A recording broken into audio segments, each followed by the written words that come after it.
Good evening. I'm Clara Nightwell, and tonight I'm here with Rowan Hartsteele. Tonight, we're turning our attention to a story born not from ambition, but from resistance. It is a story set in a land under occupation, where order was imposed, silence was expected, and obedience was mistaken for peace. This is not the story of an empire.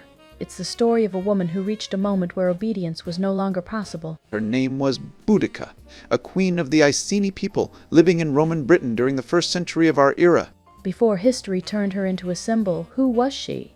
Tonight, we'll follow her story slowly, not to glorify violence, but to understand how resistance is sometimes born. Rowan, let's begin where her life was still ordinary. Before resistance, there was accommodation. Much of southern Britain had learned to live under Roman rule. Roads were built, taxes were collected, local leaders were allowed to govern as long as loyalty remained intact. So on the surface, it may have looked like stability. Yes, the Iceni people, ruled by King Prasutagus, were considered allies rather than enemies. They retained land, customs, and a degree of independence. It was not freedom, but it was livable. A kind of peace that depends on not crossing certain lines. Exactly. Prasutagus governed carefully, aware that Rome rewarded obedience and punished defiance. His goal was survival, to protect his people by avoiding conflict. And Boudica lived inside that balance. She did.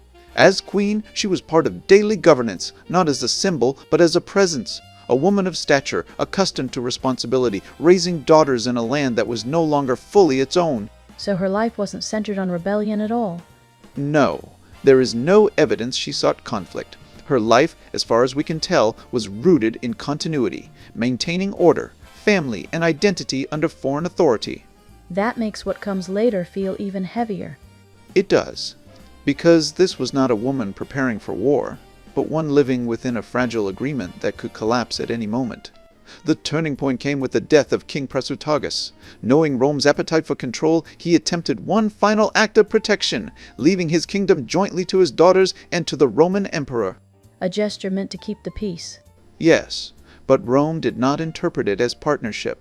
They treated the will as invalid. The land was seized. Roman officials arrived not as administrators, but as owners.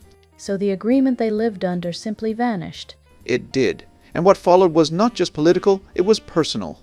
Boudica was publicly flogged. Her daughters were assaulted. The royal household was stripped of dignity in full view of the people. That kind of violence doesn't stay contained. No, it sends a message far beyond the individuals involved. Rome was making an example, demonstrating what happens when protection is withdrawn. So this wasn't only an attack on her family. It was an attack on sovereignty, honor, and trust. The law that was supposed to protect had become the instrument of harm. I can't imagine returning to ordinary life after that. There was no ordinary life left to return to. Something had crossed a threshold, not just for Boudica, but for many who watched and understood what the future under Rome would truly look like. What followed was not an immediate uprising. There was no sudden call to arms. There was, instead, a period of listening, quiet, heavy, and shared. As if people needed time to understand what had really happened. Yes. Word traveled between villages, not as rumor, but as recognition. What had been done to the queen could be done to anyone. So fear began turning into something else. It did. The violence stripped away the last illusion of protection. Loyalty no longer felt like safety. Silence no longer felt wise. And Boudica stood at the center of that realization. She did. Not as a commander seeking power, but as a figure others gathered around. Grief had given her authority. Injustice had made her visible. So leadership wasn't claimed. It was placed upon her. Exactly. Tribal leaders began to listen. Old divisions softened. What united them was not ambition, but the understanding that submission would only invite more harm. That kind of unity is born from loss. Yes. And in that shared loss, resistance slowly took shape, not yet as war, but as a decision no longer to accept what had been done. When the decision could no longer remain quiet, it began to move. Warriors gathered, not as an army trained by Rome, but as people defending what remained of their dignity. So this wasn't a march for conquest. No, it was a refusal, a declaration that submission had reached its limit. And Rome wasn't expecting it. Not at all. Roman forces were stretched thin, confident in their control. When the rebellion erupted, it moved quickly, targeting symbols of occupation rather than individuals. Places that represented authority. Yes, Roman settlements fell. Administrative centers were destroyed. To the rebels, these places were reminders of humiliation and loss. That kind of violence carries its own weight. It does. Lives were lost and suffering spread. Resistance rarely remains clean once it begins. What started as defiance soon became something harder to contain. And yet, for a moment, they believed it might work. They did. Victories brought hope. Rome appeared shaken. The idea that the empire could be pushed back no longer seemed impossible. Rome could not allow the rebellion to continue. What had begun as an underestimation quickly became a matter of imperial authority. Suetonius Paulinus gathered his legions and prepared for a decisive response. So the moment they feared was finally arriving. Yes, the Roman army was smaller in number, but disciplined, trained, and unified. The rebel forces were vast, drawn from many tribes, courageous, determined, but unevenly organized. Two very different ways of fighting. They met along a narrow stretch of land chosen carefully by the Romans. The terrain removed the advantage of numbers and forced the confrontation into order against chaos. So the outcome was already being shaped before the battle began. In many ways, yes. The fighting was fierce. The rebels advanced with fury, born of loss. The Roman lines held through formation and restraint. That kind of clash leaves very little room for mercy. It did. As momentum shifted, panic spread. Retreat became impossible. What followed was devastating, not only for the fighters, but for families who had followed, believing in the possibility of freedom. So hope was present, right up until it wasn't. Yes. Defeat came not as a single moment, but as a realization, when resistance could no longer hold against structure, weapons, and exhaustion. And in that chaos, what happened to Boudica? The historical accounts diverge here. Roman writers later claimed she chose death by poison rather than capture, but the battlefield itself left no witnesses capable of certainty. So we don't truly know. No, it is entirely possible she fell among her people, unrecognized in the destruction. No body was recorded, no grave remains, only her name survives. That feels strangely fitting, disappearing into the very people she rose to defend. Perhaps.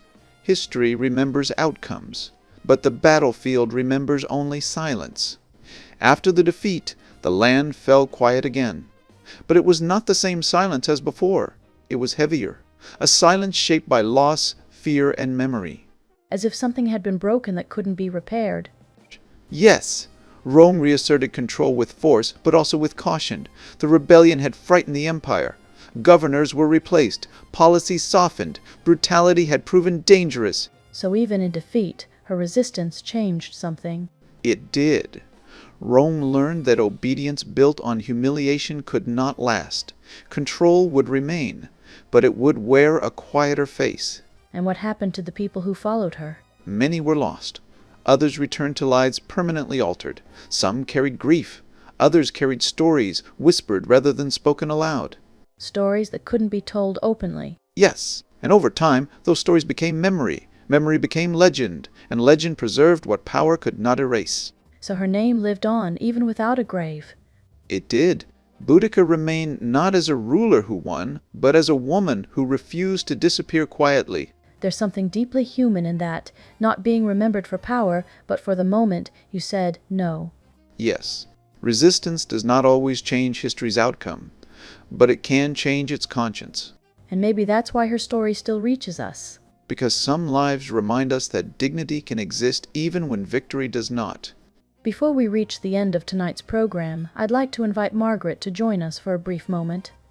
Margaret, for those who felt close to Boudica tonight, where might you gently guide them next? Thank you, Clara.